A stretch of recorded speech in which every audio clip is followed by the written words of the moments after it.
Okay, so for this one, we are going to create our account in Adobe Edex.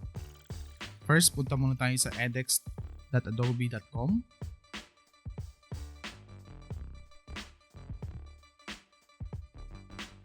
And then click here, sign in.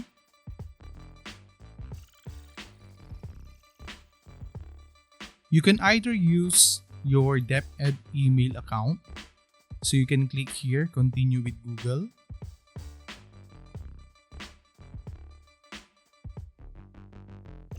Okay, let me use my DepEd email account and click next.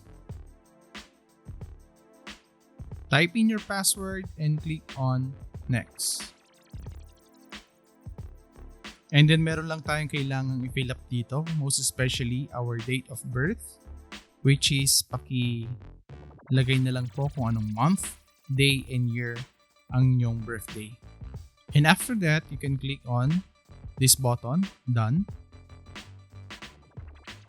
So this is the dashboard of Adobe Education Exchange, or also known as edex.adobe.com. We have here teaching resources, professional learning, and our community. But first, let's go sa ating profile. So click on this button and then click on profile.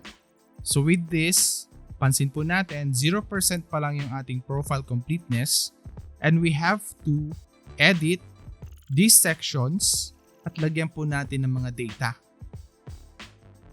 And once you complete it, magkakaroon po tayo ng points. Okay? As of now, 0 pa lang yung points natin. So we have to fill up this one. For example, sa experience, click on edit. Click on add experience. And then paki-fill up na lamang po ito. The name of your institution. And then what type of education segment. Also, what type of institution. Job title. Job function, country, city, start date, and if you're working sa lugar na iyan, you can check this box which is I currently work here. Optional din po ito na maglagay ng description and click on OK.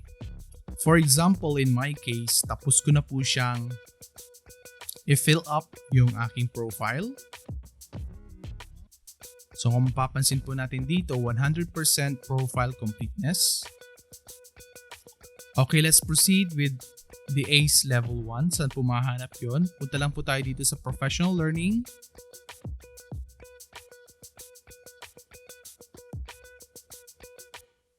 And we have here creativity for all.